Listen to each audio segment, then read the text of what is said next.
어제 예식을 잘 마치고 이제 주일을 준비하고 있는데요. 제가 부득이 세종을 다녀와야 했습니다. 지금 딸이 고3인데 체육대회를 세종에서 한다고 꼭 와서 봐야 된다고 이제 이야기를 해서 하나밖에 없는 딸인데 그래 가야겠다 싶어가지고 사실 마음은 되게 분주했지만 이제 가게 되었습니다. 근데 갔는데 어찌나 이 규모가 크고 열기가 뜨겁고 대단하던지 제가 깜짝 놀랐습니다. 이 딸은 지금 대안학교를 다니고 있습니다. 이제 4개 캠퍼스가 있는데 이 4개 캠퍼스 모든 학생들이 다 모여가지고 각 캠퍼스별 대항을 한 것입니다. 10개 종목을 이제 두고서 시합을 해서 우승을 가리고 결국 이제 최종적으로는 문경 캠퍼스가 종합 우승을 했습니다. 이제 딸이 다니는 그 캠퍼스였는데, 야, 이 팔은 안으로 굽는다고 이 문경이 우승하니까 저도 왜 이렇게 기분이 좋은지요? 예, 막 박수 치면서 환호를 했습니다. 이제 폐회식 때 그 각 캠퍼스에 학생회장들이 나와서 소감을 한마디씩 하는 것을 들었습니다. 제가 그 들으면서 참 우리 때와 다르구나. 이 학생들이 정말로 어쩜 그렇게 말을 잘하는지요? 목사님 저보다 더 말을 잘하는 것 같아서. 그 문경 캠퍼스 그 회장은 이제 자신들과 싸워서 진 그 다른 캠퍼스 학생들을 격려하고 위로하기도 했지만 무엇보다도 이 우승에 대한 기쁨을 정말 감추지 않고 아주 즐거워하면서 그것을 막 아낌없이 다 표현하는 것을 자축하는 것을 보았습니다.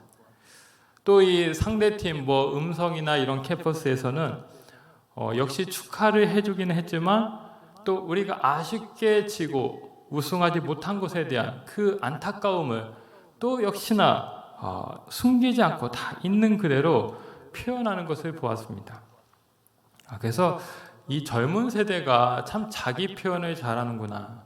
정말 솔직하고 정말 이렇게 당돌한 그런 모습이 참 신선하고 보기 좋았습니다. 제가 이제 딸을 데리고 집에 들어오는데요. 그런 생각이 들었습니다. 우리 교회에서도 내년에 체육대회를 해야겠다. 예. 여러분 제가 이렇게 지켜보는데 너무 재밌었습니다. 이렇게 그냥 지켜만 보는데도 어쩜 그렇게 무슨 올림픽 경기 보는 거 이상으로 그래서 우리 교회 성도님들하고 같이 게임을 하면 참 재밌겠다. 우리가 이렇게 윷놀이 대회를 해도 그 윷놀이만 해도 즐거운데 같이 이렇게 청백으로 나눠서 막 시합을 하면 얼마나 막 피 튀기게 이렇게 경기를 하시고 그럴까 하는 생각이 들었습니다. 여러분 시편 133편 1절 보면 형제가 연합하여 동거함이 어찌 그리 선하고 아름다운고 라고 했죠. 형제의 연합 이것이 참 아름답다 고백을 하고 있습니다. 또 시편 16편 3절을 보면 다윗이 그런 말을 했습니다. 땅에 있는 성도들은 존귀한 자들이니 나의 모든 즐거움이 그들에게 있도다. 여러분 다윗에게는 평생 두 종류의 기쁨이 있었습니다. 그는 두 종류의 기쁨을 가지고 살아갔는데 먼저는 하나님을 사랑하는 기쁨, 하나님을 예배하는 기쁨 이것이 다윗에게 있었고 또 한 가지는 무엇이냐? 이 땅에 있는 성도들과 함께 살아가는 기쁨 이것을 다윗은 알고 있었습니다. 그것을 그는 깨닫고 고백한 것이죠. 여러분 지금 내 옆에 있는 우리 성도님들 귀한 주님의 지체입니다. 주님의 이 몸을 이루고 있는 소중한 지체입니다. 우리는 영적인 가족, 영적 공동체입니다. 그래서 내가 소중한 것처럼 내 옆에 있는 지체, 이웃도 다 주님의 소중한 자녀들인 것이죠. 여러분 1년간 체력 관리 잘 하시기 바랍니다. 체력 관리 잘 하셔서 내년에 재밌게 우리도 체육대회를 한번 열어서 이 형제 간의 그 연합과 기쁨을 함께 나누는 시간이 되시면 좋겠다라는 생각이 듭니다. 그런 은혜가 있으시길 주님의 이름으로 축복합니다. 여러분에게 하나님은 어떤 분이십니까? 여러분 우리가 다양한 표현을 써서 하나님에 대한 신앙을 고백하지 않습니까? 때로는 전능하신 하나님, 또 창조의 하나님 이렇게 고백을 하죠. 또 때로는 살아계신 하나님 이렇게 우리가 부르기도 합니다. 자, 다 맞는 표현이죠. 그런데 가장 많이 쓰는 고백 중에 하나는 아마 이것일 것입니다. 사랑의 하나님. 하나님을 우리는 사랑의 하나님이라 부르죠. 사도 요한은 하나님을 가리켜 하나님은 사랑이시니라 이렇게 정의했습니다. 여러분, 하나님의 가장 대표적 성품은 사랑입니다. 기독교는 사랑의 종교이죠. 자, 그러면 이 하나님의 사랑은 우리에게 어떻게 나타날까요? 우리가 하나님의 사랑을 확인할 수 있는 길은 무엇일까요? 바로 은혜입니다. 우리 삶 가운데 주어지는 수많은 은혜, 이것은 바로 하나님이 날 사랑하신다는 강력한 증거입니다. 은혜를 통해서 우리는 하나님의 사랑을 깨닫는 것이죠. 여러분, 오늘 본문은 소위 다윗의 기도입니다. 다윗의 기도로 이루어져 있는데 18절 말씀을 보시면 다윗이 이런 고백을 합니다. 우리 다시 한번 읽어보시겠습니다. 다윗 왕이 여호와 앞에 들어가 앉아서 이르되 주 여호와여 나는 누구이오며 내 집은 무엇이기에 나를 여기까지 이르게 하셨나이까? 나를 여기까지 이르게 하셨나이까? 도대체 내가 누구이기에? 다윗의 기가 막힌 고백입니다. 하나님, 왜 어찌 나를 여기까지 이르게 하셨습니까? 바로 하나님의 은혜에 대한 다윗의 진솔한 고백, 반응입니다. 여러분, 이 다윗은 그야말로 파란만장한 인생을 살았죠. 그는 원래 양을 치는 평범한 무명의 소년이었습니다. 형들은 나라를 지키는 군인으로 이름을 떨치고 그 가정의 자랑스러운 아들로 살았지만 이 다윗은 가장 하찮고 보잘것없는 그 양을 치는 일을 하며 살고 있었습니다.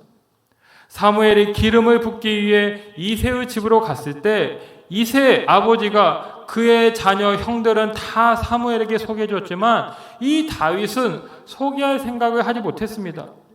형들에 비하면 너무나도 부족하고 어리고 내세울 만한 것이 없었다라고 생각한 것이죠. 그런데 하나님의 생각은 달랐습니다. 하나님은 키가 크고 용모가 준수한 형들을 보지 않았습니다. 하나님은 외모를 보지 않고 중심을 보신다고 하시면서 결국 다윗을 택했습니다. 다윗이 기름 부음을 받고 이 왕으로 세워지게 된 것은 하나님의 주권적 선택의 결과라는 것입니다. 다윗의 삶은 여러분 결코 평탄하지 않았습니다. 그는 늘 이 기름 부음을 받았지만 더 큰 어려움에 이제 휩싸이게 되죠. 사울에게 찍혀가지고 이 사울은 틈만 나면 다윗을 죽이려고 달려들었습니다. 그래서 그 사울을 피해 도망쳐야 했습니다. 산으로 피신하고 동굴로 들어가고 심지어는 이방 나라인 블레셋까지 몸을 피신해야 했습니다. 그렇게 도망자로 살아간 시간이 무려 10년이었습니다. 여러분, 10년이면 강산도 변한다고 하는데 이 사이에 잡히지 않고 죽지 않은 것이 너무 신기하지 않습니까? 여러분, 이스라엘 가보신 분들은 알겠지만 그렇게 크지가 않습니다. 우리나라 경상도만한 땅입니다. 그 좁은 땅덩어리 나라에서 이 사울이 수천 명의 군사를 대동해서 다윗을 추격하고 수색하면서 잡으려고 했습니다. 얼마든지 쉽게 잡힐 수 있는 상황이었죠. 그런데 하나님은 그때마다 이 다윗을 살게 하셨습니다. 피할 길을 열어주시고 돕는 손길을 붙여주셔서 저를 살게 하셨습니다. 오히려 그 다윗을 잡아 죽이려 했던 사울이 블레셋과의 싸움에서 전사하고 다윗은 이스라엘 왕이 되죠. 이것이 무엇입니까? 하나님의 놀라운 은혜인 것입니다.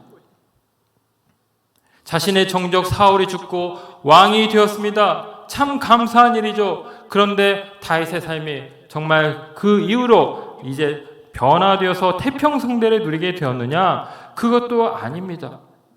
그가 이스라엘의 온 왕이 되기까지 그는 무려 7년 6개월의 시간을 더 기다려야 했습니다. 사울은 죽었지만 이 사울의 부하 잔존 세력들이 다윗을 인정하지 않은 것입니다. 오히려 사울의 아들 이스보셋을 왕으로 세운 뒤 호시탐탐 다윗을 노리고 다시 그 이스라엘 나라를 자신들이 다 가져가려 했습니다. 하지만 하나님의 뜻을 거부하고 스스로의 왕국을 세우려 한 이 이스라엘은 결국 내분과 갈등 속에서 무너지고야 맙니다. 왕의 뒤에서 실세 역할을 하던 아브넬, 그 아브넬 군대 장관이 살해가 되죠. 또 이스보셋 왕도 두 신하들에 의해서 배신을 당하면서 죽게 됩니다. 왕을 죽인 그 두 형제 장관들은 다윗에게 그 왕의 시신을 가지고 가면서 이제 한 자리 차지하고 보상을 받아야겠다, 이런 기대감이 있었는데, 오히려 다윗은 너희가 의인을 죽였구나 하면서 오히려 다윗은 역정을 내며 그 자리에서 그 두 신하를 죽게 합니다. 결국 이스라엘의 모든 왕과 신하들이 자멸하게 된 것입니다. 이스라엘 장로들도 더 이상은 버틸 재간이 없죠. 그래서 다윗에게 와서 엎드립니다. 다윗 왕이여 우리의 왕이 되어 주옵소서 간청합니다. 결국 헤브론 지역에서 그 작은 그 땅덩어리 왕으로 있던 다윗이 마침내 이제 예루살렘 땅까지 온 이스라엘을 다스리는 명실상부한 왕이 되었습니다. 무엇입니까? 하나님의 은혜입니다. 여기까지 이르게 하신, 이루어 주신 하나님의 놀라운 은혜를 다윗은 경험한 것입니다.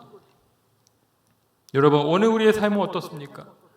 내가 계획해서 내 노력으로 오늘 이 자리에 오신 분 혹시 계십니까? 아마 한 분도 없을 것입니다.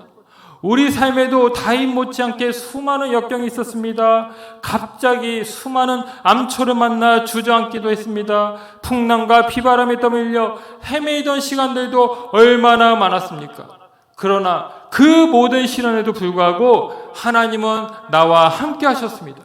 다윗이 고백했죠. 내가 사망의 음침한 골짜기를 다닐지라도 주께서 나와 함께 하심이라.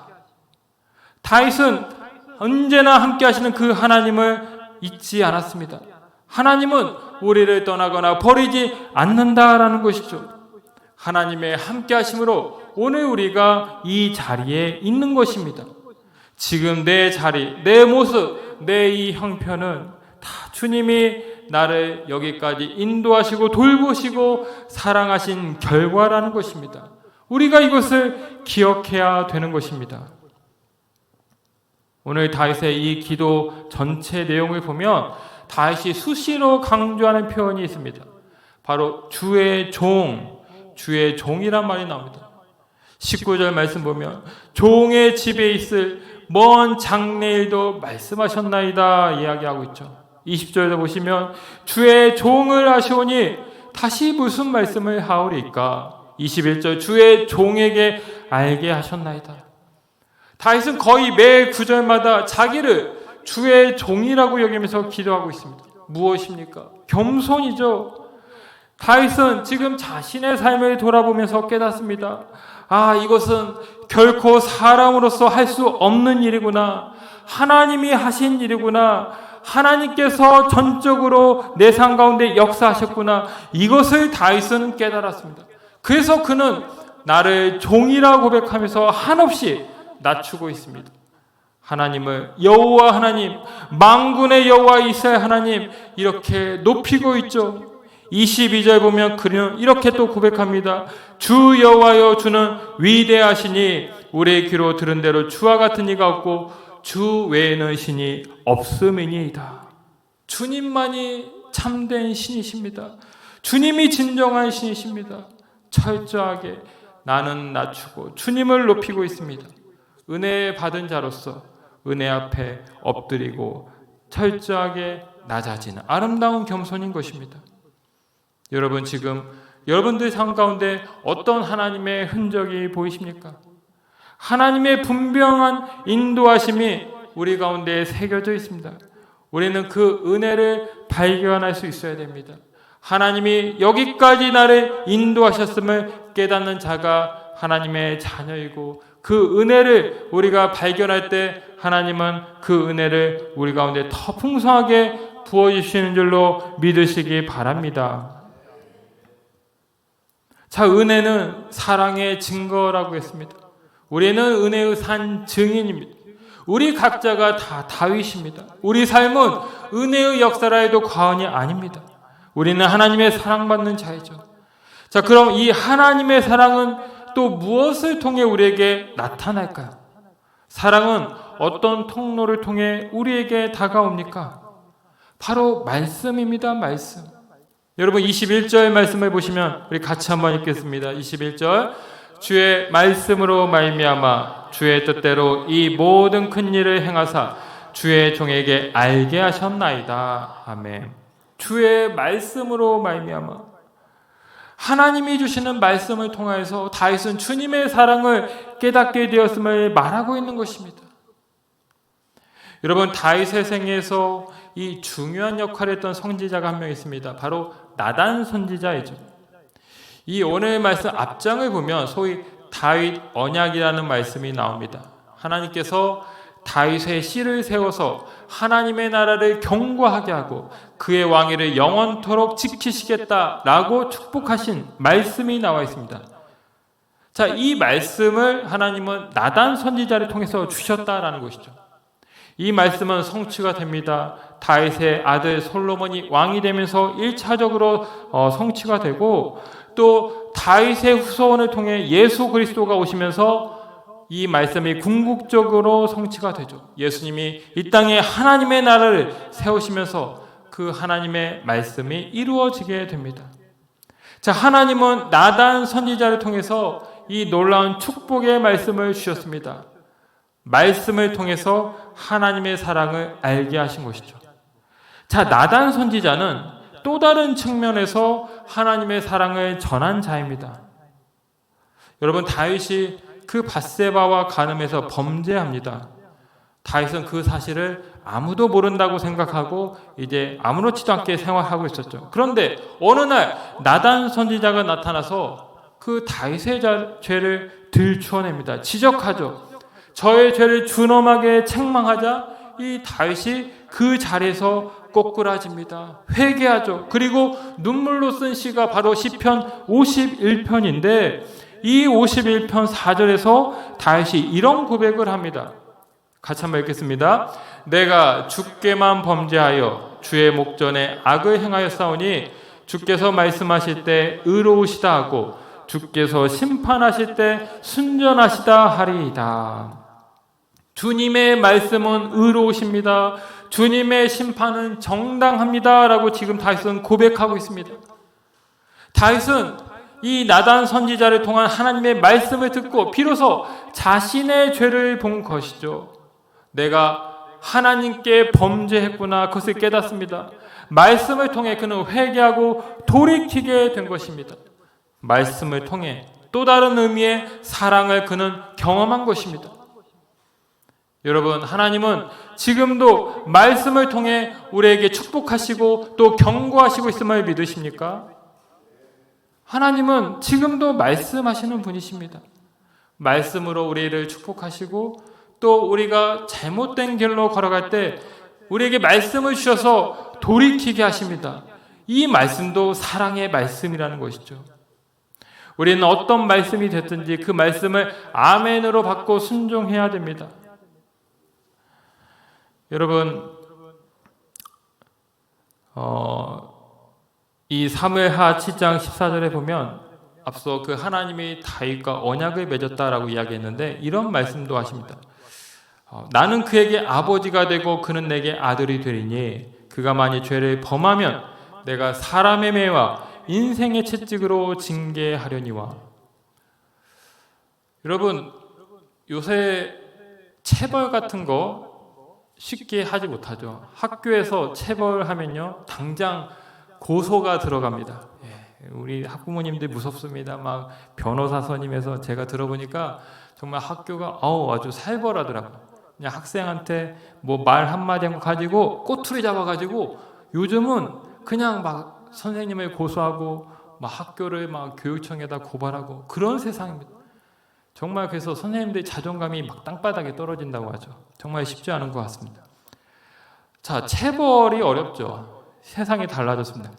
자, 그런데 가정에서는 그나마 부모님이 체벌을 할 수가 있습니다. 물론 이 부모님도 막 체벌을 너무 가혹하게 하면 이제 신고가 들어올 수 있죠. 아동 학대, 이런 벌을 받을 수 있습니다. 그런데 어쨌든 부모의 입장에서 자녀가 잘못될 때 그 부모를 사랑해서 훈육하면서 사랑의 매를 들 수가 있죠. 자, 오늘 하나님은 그런 말씀을 하고 있는 거예요. 너희는 나의 자녀다. 나는 너희의 아버지여서 너희가 죄를 범하면 내가 때로 사람의 매와 인생의 채찍으로 징계할 것이다 말씀한 것입니다. 여러분, 내 삶 가운데 매와 채찍의 그런 고난이 오면 하나님이 나를 버리신 것입니까? 하나님이 나를 떠나신 것입니까? 우리가 잘못해서 우리가 지금 어떤 어려움에 처했을 때 하나님은 나를 사랑하지 않는 것입니까? 그것이 아니라는 것입니다. 오히려 나를 더 사랑하기 때문에 나를 더 사랑해서 나를 다시 살리시고 돌이키게 하시고자 하나님 때때로 그런 말씀도 하시고 그런 종아리 채찍도 하나님은 드신다고 말씀을 하고 있는 것입니다.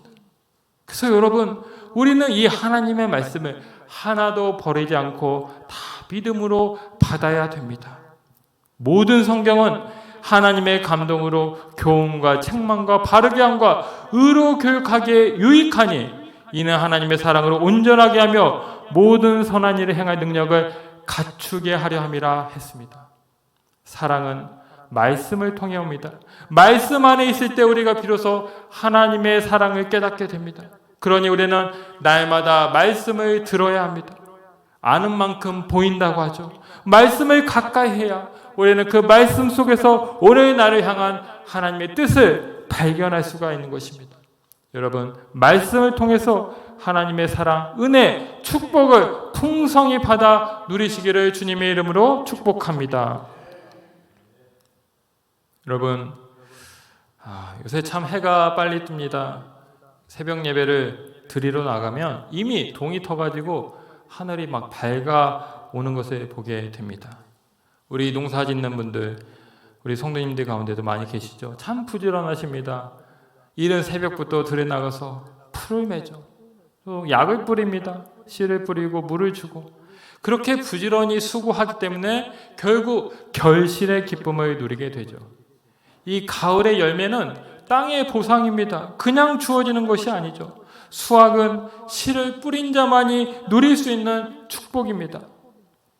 여러분, 오늘 다윗은 하나님의 놀라운 은혜를 받았습니다. 말씀을 통해 하나님이 저와 함께 하시고 앞으로도 영원토록 함께 하실 것이란 그 놀라운 축복을 받습니다. 하나님이 그의 아버지가 되시고 그를 축복하심을 그는 깨닫게 됩니다. 자, 그러면 이제 다윗은 어떻게 행동했을까요? 이제 하나님의 약속을 내가 받았으니까 두 발 뻗고 편하게 쉬자. 자, 이 축복을 마음껏 받아 누리자. 그렇게만 그냥 생각했을까요? 아닙니다. 여러분, 오늘 이 본문을 보면 그는 이렇게 이 말씀을 마무리하고 있습니다. 바로 기도를 한 것이죠. 27절 말씀 우리 같이 한번 읽겠습니다. 만군의 여호와 이스라엘의 하나님이여, 주의 종의 귀를 여시고 이르시기를 내가 너를 위하여 집을 세우리라 하셨으므로 주의 종이 이 기도로 주께 간구할 마음이 생겼나이다. 아멘. 주의 종이 이 기도로 주께 간구할 마음이 생겼습니다. 다윗은 더욱 기도에 힘쓰는 자가 됩니다. 하나님, 주께서 이런 말씀을 저에게 주셨는데 이제 그 말씀이 성취될 수 있도록 저는 더욱 기도의 삶을 살겠습니다. 그렇게 기도에 힘쓰는 자가 된 것입니다. 여러분, 그렇습니다. 말씀을 통해 은혜를 깨달았다면 우리는 기도로 나아가야 됩니다. 기도할 때 그 말씀이 성취가 되고 은혜가 이어지게 되는 것입니다. 우리가 기도라고 할 때 한 가지 오해하는 것이 있고 또 주의해야 되는 것이 있죠. 내가 기도를 많이 하고 기도에 힘쓰면 그 기도에 대한 보상으로 하나님의 기도에 응답하시고 열매를 주신다. 자, 얼핏 보면 맞는 말 같지만 사실 여기에는 함정이 있습니다. 조심해야 됩니다. 이것은 기도 율법주의가 될 수 있는 것입니다. 여러분, 기도는 우리가 해야 되지만 이것을 하나의 행위로 여기고 기도 자체에 집중하게 되면 공로가 되고 율법이 되는 것입니다.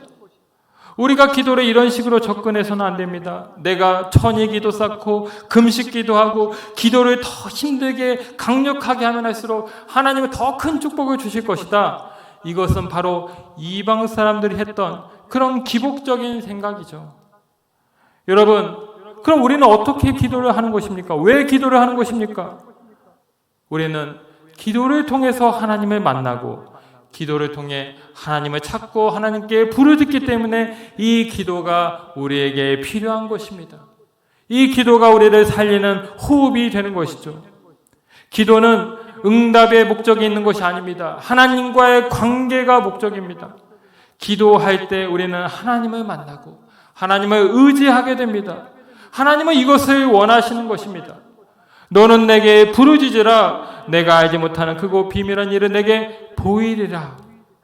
이미 우리의 모든 삶과 형편을 아시고 또 우리가 구하지 않아도 우리를 위해서 대신 구하시지만 우리가 주님을 찾고 주님께 부르짖어 기도하는 그 마음, 주님을 찾는 그 애타는 그 마음, 그 중심을 주님은 기대하시고 그 기도를 통해서 하나님은 역사하시는 것입니다. 하나님과의 만남과 교제가 목적이 되어야 우리는 설령 고난이 우리 가운데 올지라도 계속해서 기도할 수 있습니다. 계속해서 주님을 바라보며 주님과 동행할 수 있습니다. 고난 속에서도 더 여전히 살아계시고 날 사랑하시는 그 하나님의 마음을 우리는 깨닫게 됩니다. 그러니 우리는 기도로 나아가야 됩니다. 기도로 모든 일을 마쳐야 됩니다. 기도할 때 우리가 뿌린 그 기도의 씨앗은 반드시 사랑의 열매로 나타나게 될 것입니다. 여러분, 어제 우리가 예식을 참 잘 마쳤죠. 많은 분들의 수고와 헌신 덕분에 은혜로운 예식이 되었습니다. 제가 정말 많은 분들로부터 칭찬을 받았습니다. 인사를 이제 이렇게 하는데 어떤 장로님은 지금껏 먹어본 뷔페 중에 가장 맛있었다. 2번 먹으려다가 참았다. 이렇게 말씀하셨습니다. 음식이 많이 남아서 더 드셨어도 좋았을 텐데.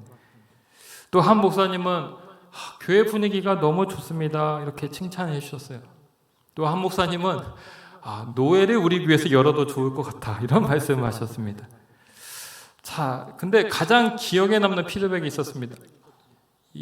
이분이 진짜 그냥 들으라고 이렇게 하는 말이 아니라 정말 진심으로 이런 말씀하셨어요. 자기가 정말 많은 행사를 이제까지 보았지만 정말 깔끔하고 군더더기 없이 은혜로운 예식이었다. 이런 말씀하셨습니다. 우리 교회가 기도를 많이 하고 성령 충만한 교회구나 라는 것을 느낄 수 있었다라고 해서 얼마나 감사했는지 모릅니다. 제가 생각해 봤습니다. 도대체 이 행사의 의미가 무엇이었을까? 하나님은 왜 우리에게 이런 예식을 허락하셨을까요? 제가 이 생각을 하는데 오늘 이 본문의 말씀이 떠올랐습니다. 이 말씀이 바로 우리 교회를 위해 주신 말씀이구나. 여러분, 우리는 지금 큰 은혜를 받았습니다. 우리 교회가 여기까지 온 것 하나님의 은혜입니다. 여러분, 어제 12명의 임직자와 추대자분들 아마 다윗의 마음이지 않았을까 싶습니다. 하나님, 도대체 내가 누구에게 나를 여기까지 이르게 하셨나이까? 그런 심정이지 않으셨을까요? 어제 어떤 목사님이 권면하셨지만 원로는 아무나 되는 것이 아니죠. 건강해야 됩니다. 바울처럼 포기하지 않고 끝까지 달려가야 될 수 있는 것이 원로입니다. 또 장로는 아무나 하는 게 아니죠. 내가 원해서 하는 것도 아니고 사람이 계획한다고 되는 것도 아닙니다. 하나님이 감당할 마음을 주시고 은혜를 주셔야 하는 것이죠. 여러분, 우리는 하나님의 은혜로 여기까지 왔습니다. 우리가 은혜의 산 증인입니다. 우리는 이것을 기억하고 더욱 겸손하게 주의 종입니다. 주여 감사합니다. 고백할 수 있어야 됩니다. 여러분, 어제 우리 임직자, 추대자분들 모두 패를 하나씩 받으셨어요. 그냥 패도 아닙니다. 여러분, 크리스탈로 된 패입니다. 부러우시죠? 다른 분들도 꼭 받으시기 바랍니다. 여러분, 이 패가 뭐 대단한 게 아니라 그 안에 있는, 저는 말씀이 참 중요하다고 생각합니다. 이 패마다 다 말씀이 들어있습니다. 견실하여 주의 일에 더욱 힘쓰는 자들이 되라. 착하고 충성된 종아, 작은 일에 충성하였으니 내 주인의 즐거움에 참여할지어다. 여러분, 교회마다 예식의 문구는 다 다르지만 이 패 속에 들어가 있는 말씀은 다 동일하게 있습니다. 왜 패 속에 말씀이 있습니까? 우리 성도는 말씀으로 은혜를 받고 말씀으로 직분을 감당하는 자들이기 때문입니다. 제가 어제 보니까 이 12분 다 말씀의 사람들이었어요. 말씀으로 늘 주님을 섬기고 주님을 사랑하고, 그러니까 이런 은혜가 주어지게 된 것이죠. 여러분, 말씀을 사모하시기 바랍니다. 말씀을 통해 우리는 하나님의 사랑을 깨닫게 되는 것입니다. 여러분, 우리는 하나님의 수많은 은혜를 누리고 있습니다. 하나님의 말씀 안에서 그 은혜가 지금도 주어지고 있습니다.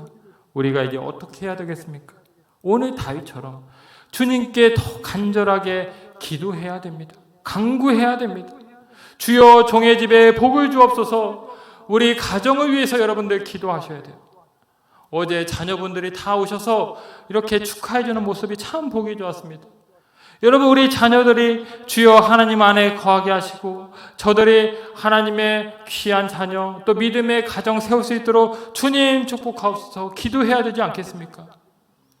우리 교회를 위해서도 기도해야 됩니다. 주님, 이 교회를 위해 축복하옵소서. 여러분, 제가 어제 예식을 해보니까 참 수고스럽긴 하지만 2, 3년에 한 번씩 하면 참 좋겠다. 예. 너무 텀이 짧나요? 왜냐하면 많은 일꾼들이 세워지면 얼마나 하나님이 기뻐하실까. 참 힘들고 신경도 많이 쓰이고 참 부담스럽지만 참 감사하더라고요. 은혜가 넘치고 이게 참 하나님께서 기뻐하시는 일이구나, 그런 생각이 들었습니다. 사랑하는 성도 여러분, 우리는 은혜로 살아가는 자입니다. 하나님의 은혜로 오늘 우리가 여기에 있습니다. 주님의 말씀에 날마다 가까이 하셔서 그 은혜를 날마다 깨달으시고 또 그 은혜가 성취될 수 있도록 더욱 간절하게 기도에 힘쓰는 여러분들이 다 되시기를 주님의 이름으로 축원합니다. 기도하겠습니다. 하나님 아버지, 감사합니다. 주여, 내가 누구이기에 내 집이 무엇이기에 오늘 여기까지 이르게 하셨나이까. 이 다윗의 고백이 오늘 나의 고백임을 고백합니다. 주여, 하나님의 은혜에 감사를 드립니다. 날마다 더욱 주의 말씀을 가까이 하게 하시고 그 말씀을 붙잡고 믿음으로 순종하게 하옵소서. 늘 기도에 힘쓰게 하시고 말씀의 성취를 우리 삶 가운데서 경험할 수 있도록 하나님을 가까이 하며 하나님께 부르짖는 우리의 삶으로 주님 축복하여 주옵소서. 감사드리며 예수님의 이름으로 기도하옵나이다. 아멘.